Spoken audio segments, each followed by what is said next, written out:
Hi YouTube, how are you? I hope that you are doing well. If you're new here, my name is Tiffany. I am a doctoral candidate in the process of wrapping up my dissertation, a certified history teacher, currently on a break while we are in Guatemala for my husband's job for a brief period of time.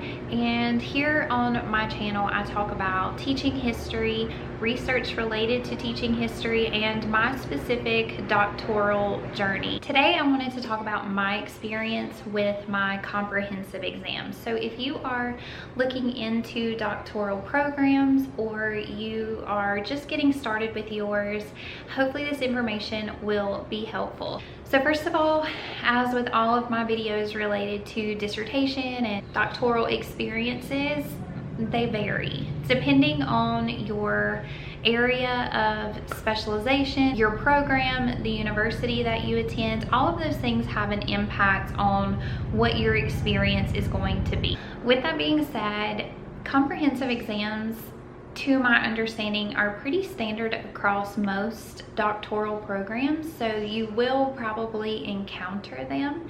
And so I thought I would share my experience. Maybe some of these things can kind of help you.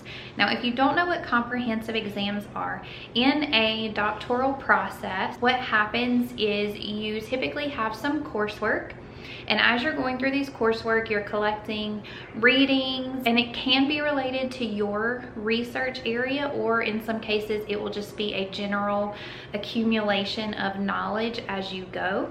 And at the end of the coursework, before you are allowed to transition into the dissertation process where you write up a prospectus and you defend that, and then you move on to your actual study and defending your dissertation, before any of that can happen, they evaluate you as a doctoral student to make sure that you have a mastery of the knowledge that you need to progress and become a doctoral candidate.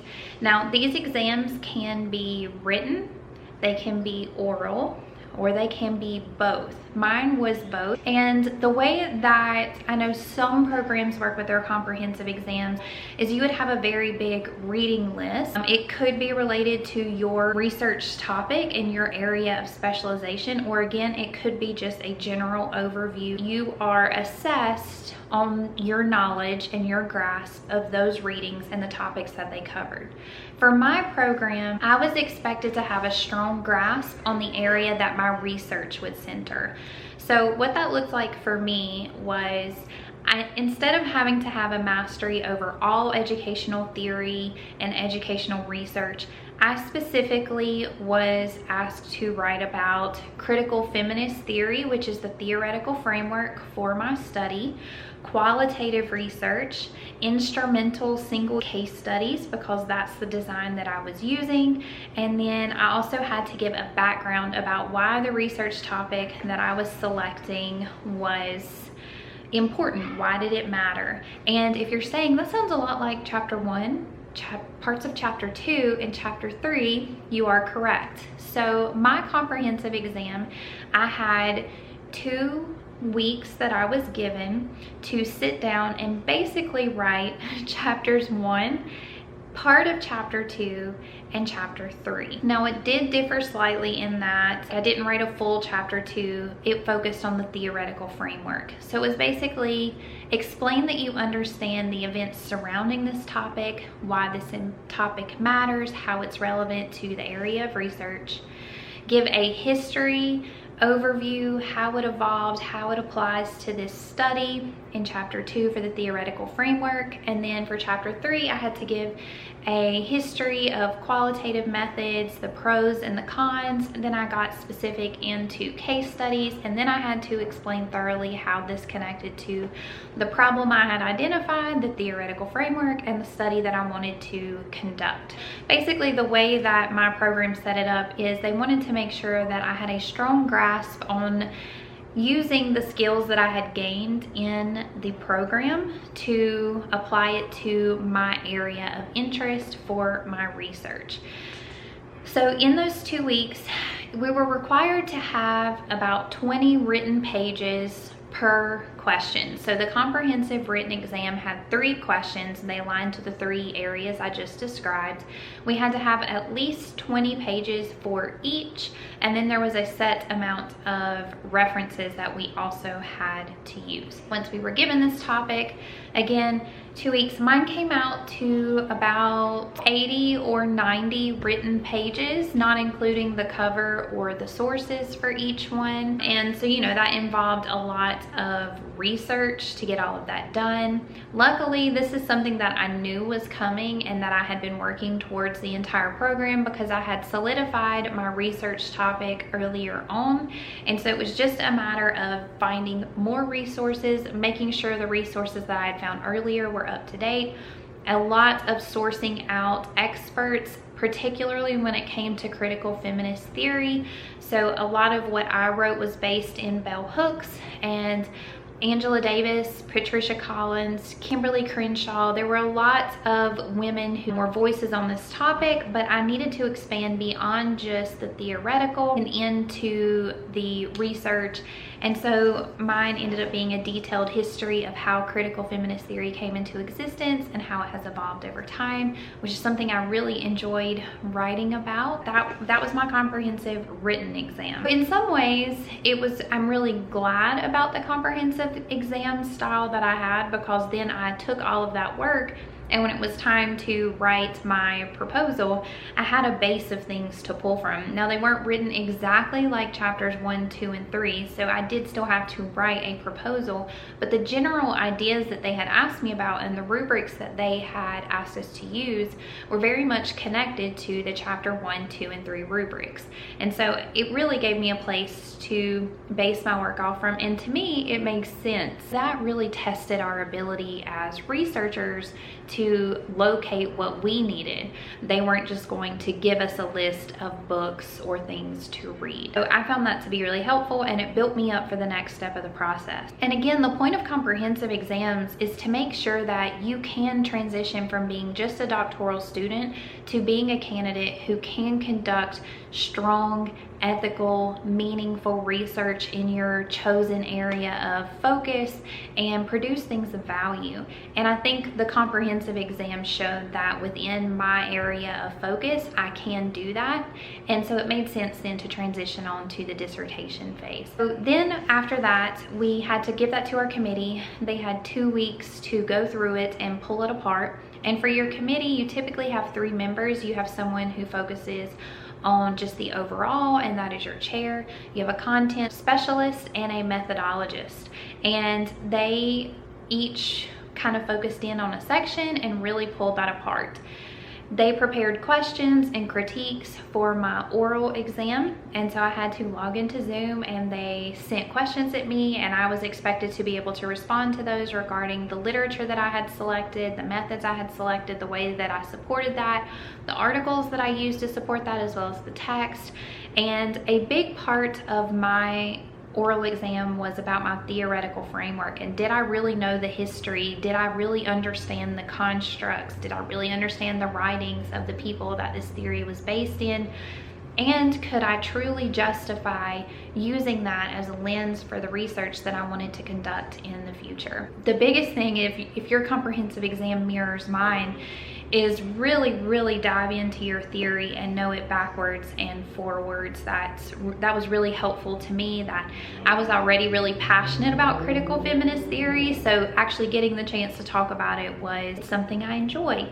And so that was the big part of my exam. And then there were also questions about just qualitative methods in general and case studies, lots of questions like that, and just making sure not only that my trajectory of this study made sense, but that I actually understood the terms and concepts that I was using. So I wanted to talk about some different comprehensive designs that I have seen out there. I have seen people who have a written exam similar to mine, but they have a month or a couple months to write them. I have seen people who have comprehensive exams where it's just a book list, and they just get a few questions when they go into their exam that they're required to write and answer quickly, and they are then given some questions. I have seen comprehensive exams where you go in and you have no idea what they're going to ask you about. You just know it could be anything that you have covered, period, from your entire time in the program, and then they toss you some oral and written questions. When you are looking into doctoral programs, this would be a great thing to ask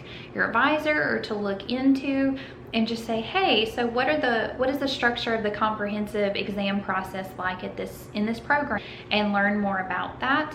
To be honest, I knew that there were comprehensive exams because I knew that there was a threshold where you cross over from being able to call yourself a doctoral student to being able to call yourself a doctoral candidate. It's that ABD thing, right, where you're all but dissertation. So everything is done. You just have to get through the dissertation process. I knew that there was a threshold for that, but I didn't know what mine entailed. And at first there was like this weird secrecy. My first couple years, people would kind of mention it, but then they would say, you know, we're not really supposed to say anything about it specifically. You find out about it when you get into the course. But I've seen more and more people opening up and talking about it, because in reality, if you know about these comprehensive exams or a little bit more about the structure before you get to them, you can start preparing earlier on. And you know, preparing earlier on doesn't guarantee that you will do well, because it is a little bit of pressure in the situation, but it does set you up better for success. So that was my experience. I went through my comprehensive exams in the spring of this year, so I passed those in May. Then in June, I went on to the next phase of the dissertation process, which was the prospectus. I wrote that over the summer, defended it at the end of the summer, and passed that. And since August, I have been working on data collection and analysis, and right now I'm finishing up writing chapter 4, gonna transition to chapter 5 in just a few days, and I will have the first draft of my dissertation completed for my committee to give some feedback on. So it's been interesting. It felt really good to get through comp exams though, because those are built up so much throughout the process. And if you are nervous about them, if you are worried that you're not going to make it through, or if it seems like it's too much, just know that all of the hard work that you have put in from the time you started this program is going to pay off for you.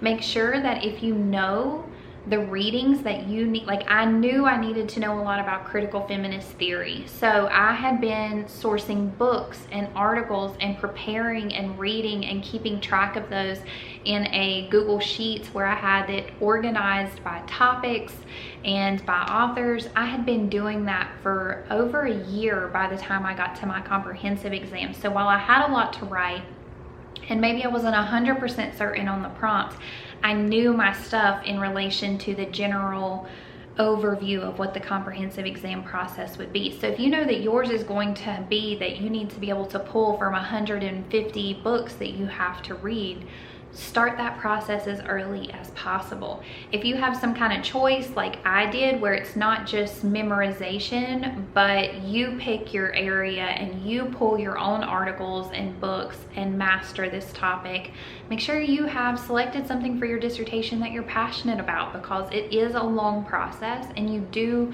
want to have some kind of passion to sustain you throughout that. So anyway, I hope that this was helpful. Again, I know I can't be overly helpful because we all have different program designs, but it's something to consider, and definitely take the time to ask either your mentor or the advisor if you're not in the program yet and you're just looking into it.